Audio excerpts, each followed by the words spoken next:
जय माता दी दोस्तों, आप सभी का मेरे इस YouTube चैनल में हार्दिक स्वागत है। अब शारदीय नवरात्रि धीरे धीरे समाप्ति की ओर बढ़ रही है। इन 9 दिनों में भक्तजन फलाहार करते हैं और कुछ लोग एक समय भोजन करते हैं और सप्तमी, अष्टमी, नवमी और दशमी तिथि पर नवरात्रि व्रत का पारण भी करते हैं। तो दोस्तों, मान्यताओं के अनुसार दशमी तिथि पर कलश का विसर्जन भी किया जाता है। तो दोस्तों, आज की इस वीडियो में हम जानेंगे कि कलश का विसर्जन कब, कैसे और करना चाहिए। कलश के नारियल को तोड़ना चाहिए या फिर नहीं तोड़ना चाहिए। और इसी के साथ-साथ नवरात्रि के कलश की जो सामग्री है, वो कैसे उसको उसका क्या करना चाहिए, नवरात्रि व्रत का पारण कैसे करना चाहिए। और जो हमने पान सुपारी, लौंग इलायची, फूल माला, पूर्ण पात्र और आम के पल्लव रखे हैं, उनका हमें क्या करना चाहिए। नवरात्रि की चौकी हमें कब उठानी चाहिए और ज्वारों का विसर्जन हमें कैसे करना चाहिए। और इसी के साथ अखंड ज्योति को हमें कब हटाना चाहिए। यही सब बातें आज की इस वीडियो में हम जानने वाले हैं। तो चलिए वीडियो शुरू करते हैं। अगर आपको हमारी ये वीडियो अच्छी लगी हो तो लाइक, शेयर और सब्सक्राइब करना ना भूलें और कमेंट बॉक्स में जय माता दी अवश्य लिखें। तो चलिए वीडियो शुरू करते हैं। दोस्तों, नवरात्रि को लेकर अलग अलग जगहों की अपनी अलग अलग परंपराएं हैं। कुछ लोग 7 दिनों के व्रत रखते हैं और अष्टमी तिथि को व्रत का पालन करते हैं। कुछ लोग 8 दिनों का व्रत करते हैं और नवमी तिथि में माँ सिद्धिदात्री की पूजा करने के बाद हवन और कन्या पूजन करते हैं, फिर व्रत का पालन करते हैं। और कुछ लोग प्रतिपदा से लेकर पूरे 9 दिनों का व्रत रखते हैं, जो कि दशमी तिथि को पारण करते हैं। जैसे कि आपके यहाँ होता हो, आप उसके हिसाब से कर सकते हैं। मगर अगर आपके यहाँ अष्टमी पूजी जाती है, तो आप अष्टमी के दिन माता का व्रत का पारण करेंगे और पहले आप सप्तमी तक व्रत रखेंगे। फिर अष्टमी के दिन प्रातःकाल नित्य क्रियाओं से निर्वित होकर स्नान के बाद अपनी देवी माता महागौरी की पूजा उपासना करेंगे। और फिर उसके बाद आप हवन करेंगे और उसके बाद उनकी प्रिय चीजें, उनके प्रिय भोग लगाएंगे, जिसमें कि हलवा, पूरी, सब्जी सभी कुछ शामिल होगा। और इसके बाद कन्या पूजन करने के बाद प्रसाद ग्रहण करके ही आप अपने नवरात्रि व्रत का पालन करेंगे।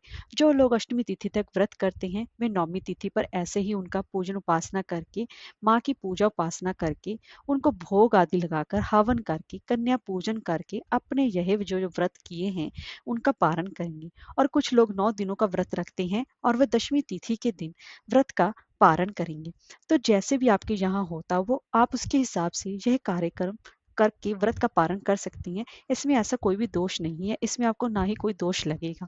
आप अपने हिसाब से उसको कर सकती हैं। आप चाहे तो अष्टमी तिथि को, आप चाहे नवमी तिथि को, आप चाहे दशमी तिथि को, आपके यहाँ जैसा होता हो, आप उसके हिसाब से अपने व्रत का पारण कर सकती हैं। क्योंकि नवरात्रि के व्रत में अगर आपने व्रत का पारण सही समय से नहीं किया है, तो आपको पूर्ण फल की प्राप्ति नहीं होती। तो इसके लिए कुछ लोग दशमी तिथि को भी माता के व्रत का पारण करते हैं, माता को भोग लगाकर ही अपने व्रत का पारण करते हैं। तभी व्रत का पूर्ण सबसे ज्यादा शुभ फलदायी माना जाता है। कन्या पूजन करके ही माँ दुर्गा की पूजन उपासना संपूर्ण मानी जाती है, क्योंकि कन्या में ही माँ का वास माना जाता है। इसीलिए चाहे आपने व्रत रखा है या नहीं रखा है, आप उसके हिसाब से कन्या पूजन कर सकते हैं। तो अब जान लेते हैं कि नवरात्रि की जो भी हम लोग कन्या पूजन कर लेते हैं, हम व्रत संपूर्ण कर देते हैं। अब हमारे व्रत संपूर्ण हुए, तो अब हमें जो हमने माता के पास कलश रखा है, उसका विसर्जन यानी कि कलश यानी घट का विसर्जन क्या, कब, कैसे और करना चाहिए। तो सबसे पहले आपको एक फूल और थोड़े से हाथ में चावल लेकर यहाँ पर अपने माता के सामने आपको प्रार्थना करनी चाहिए कि हे माता, आज हम अपने व्रतों का संपूर्ण कर रहे हैं। और आपने अगर व्रत नहीं भी रखे, तब भी हम इस नवरात्रि के व्रत है, जो भी नवरात्रि के व्रत है, जब पूजा उपासना है, संपूर्ण कर। अगर हमसे कोई त्रुटि हो गई हो, कोई भूल चूक हो गई, तो आप हमें अपने बच्चा समझकर क्षमा कर दीजिएगा। क्योंकि हम तो ना तो विसर्जन करना जानते हैं अच्छी तरीके से, ना ही पूजा करने का हमें ढंग पता है। हम जो अपने ज्ञान के अकॉर्डिंग, हमारे अपने ज्ञान के अनुसार हमने जो किया है, वो आपकी कृपा से पूर्ण हो, और हमसे जो भूल चूक हुई हो, आप उसे क्षमा कीजिएगा। अब आपको ये सभी चीजें करने के बाद कलश के नारियल को, सबसे पहले तो आपको कलश के नारियल को ही धीरे से करके उठाना चाहिए। और फिर कलश का जो नारियल है, कुछ लोग उसको अपने यहाँ फोड़ लेते हैं और कुछ लोग यहाँ के यहाँ फोड़ा नहीं जाता। तो आप अपने हिसाब से देख लीजिए। वैसे तो इसको फोड़ना बिल्कुल भी नहीं चाहिए, क्योंकि कलश के नारियल को कभी भी फोड़ा नहीं जाता, क्योंकि इसमें देवी देवताओं का वास माना जाता है। तो इसके लिए आप इस नारियल को बिल्कुल भी ना फोड़ें। और अगर आपने माता को अलग से नारियल चढ़ाया है तो उसको भी सिर्फ पुरुष ही फोड़ सकते हैं, और उसको घर की स्त्रियां ना फोड़ें। इस बात का अविशेष रूप से ध्यान रखें। अब हमने जो माता की उसमें कलश में जल है, तो अब हमें उसका क्या करना चाहिए? तो कलश का जो जल है उसको आप थोड़ा-थोड़ा अपने प्रसाद स्वरूप ग्रहण कर सकते हैं, और बाकी के कलश का जो जल है वो हो आप सभी जगह अपने घर में छिड़क सकते हैं, अपने नहाने के पानी में भी इस्तेमाल कर सकते हैं। और जो आपने नारियल पर कलावा बांधा है उसको आप अपने घर में ना गाड़ी पर, या आपका कोई व्हीकल है वहां पर भी बांध सकते हैं, चाहे तो आप अपने घर के मेन गेट पर भी बांध सकते हैं। अगर आपने जो पत्ते रखे हैं, आम के पल्लव रखे हैं, वह पत्तों को आप मतलब पूर्ण पत्तों को जो आम का पल्लव है उसको तो आप पानी में विसर्जन करने के लिए रख दीजिए। अगर नहीं है पानी के विसर्जन करने की जगह, तो आप कहीं भी आपके आसपास कोई सूख पेड़ हो तो वहां पर आप उसको रख दीजिए। और इसी के साथ साथ अब जो आपके पास पूर्ण पात्र पर हमने चावल रखे हैं, तो उस प्लेट को उठाइए और अपने छत पर डाल दीजिए, जो कि चिड़िया वगैरह वहां पर वो चुग लेंगे, कबूतर वगैरह, ये आप उनके खाने के लिए रख सकती हैं। और इन आम के पल्लवों को आप सूखे पेड़ के पास रख दीजिए, या फिर आप उसके पास रख दीजिए, कोई भी, या तो पानी के विसर्जन की जगह है तो आप भी वहां पर यह कार्य कर सकते हैं। अब कलश में हमने जो चीज़ें थोड़ी-थोड़ी डाली हैं, उसका भी हमें क्या करना चाहिए?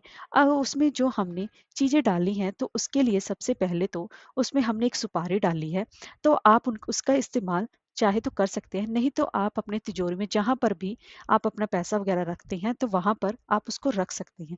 और जो उसमें आपने जो हल्दी की गाँठ डाली है, उसको आप अपने घर में सब्जियों के प्रयोग में कर सकते हैं। और उसमें जो आपने लौंग, इलायची डाली है, वह भी अगर आप प्रयोग करना चाहें कर सकते हैं, नहीं तो आप पानी में भी विसर्जित कर सकते हैं। और उसके बाद वहाँ पर जो आपने फूल चढ़ाए हैं, उन फूलों को आप चाहें तो विसर्जित कर सकते हैं, या तो उन फूलों का इस्तेमाल जो सूख चुके हैं, उनको भी इस्तेमाल करके आप धूप वगैरह भी बना सकते हैं, अगर आप बनाना चाहें। नहीं तो आप उनको फूलों को भी विसर्जित कर सकते हैं। और आपने जो इसमें ₹1 का सिक्का डाला है, उसको आप अपनी तिजोरी में रख लीजिए। ठीक है। और जो इतनी सारी सामग्री जो आपने विसर्जन करने के लिए आपके आसपास कोई जगह नहीं है, तो आप कहीं भी कोई पेड़ मिल जाए तो वहाँ पर डाल दीजिए, नहीं तो कहीं भी आपको जगह मिलती है, तो वहाँ पर एक छोटा-सा खड्डा करके उसके जो चीज़ें हैं, ये सभी चीज़ें जो जो भी ये चीज़ें हैं, जो ये मतलब विसर्जित करने वाली हैं, उसको गड्ढे में दबा दीजिए और उसके ऊपर मिट्टी डाल दीजिए, ये भी खाद का काम करेगी। और इसी के साथ-साथ जो नवरात्रि में आपने जौ बोए हैं, तो नवरात्रि के आखिरी दिन ये जो जौ हैं, दशहरे वाले दिन उठाए जाएँगे, इसमें जो माता को चढ़ाए जाएँगे, और इसी के साथ भगवान श्री राम जी को भी यह जौ चढ़ाए जाएँगे। तो बाकी बचे हुए जौ को आप चाहे तो किसी मिट्टी में दबा सकते हैं, या फिर आपके विसर्जन करने के लिए कहीं जगह है, तो उन जवारों को आप वहाँ पर भी डाल सकते हैं। क्योंकि ये जवारे जो होते हैं, यह हमारे घर की सुख समृद्धि होती है। इसीलिए इसको कहीं भी इधर-उधर आपको फेंकना नहीं चाहिए। अगर आप इन नवरात्रि के ज्वारों को थोड़ा-सा सुखाकर अपने तिजोरी बॉक्स में रखते हैं, तो ऐसा करने से आपके घर में सुख समृद्धि भी बनी रहती है। जहाँ पर भी अगर आपका कोई शुभ कार्य हो रहा है, तो वहाँ पर भी आप इन ज्वारों को लेकर रख सकती हैं। अगर आप नहीं रखना चाहते तो आप विसर्जित भी कर सकते हैं, क्योंकि कुछ लोग विसर्जित कर देते हैं। अगर अगर विसर्जित नहीं कर पा रहे हैं, तो आप इसको मिट्टी के गड्ढे में दबाकर भी इसको रख सकते हैं। तो ऐसा करने से भी आपके घर में सुख शांति बनी रहती है।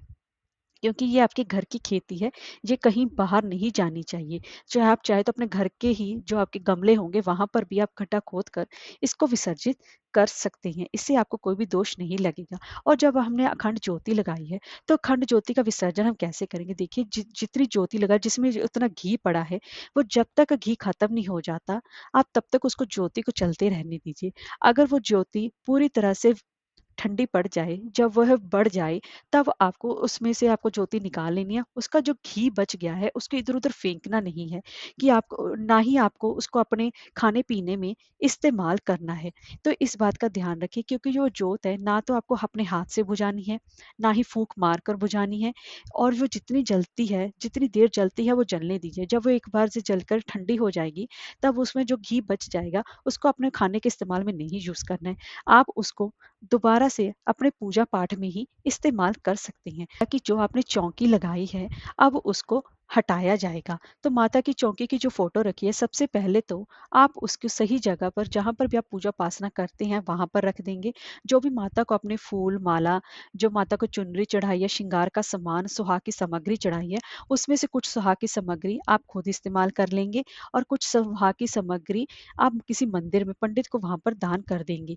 तो ऐसा करने से भी अति उत्तम रहेगा और अखंड सौभाग्य की प्राप्ति होगी। तो ऐसा करने से जो भी आपकी जो सभी चीजें हैं, वो सभी आपकी चीजों का सही तरीके से इस्तेमाल हो जाएगा।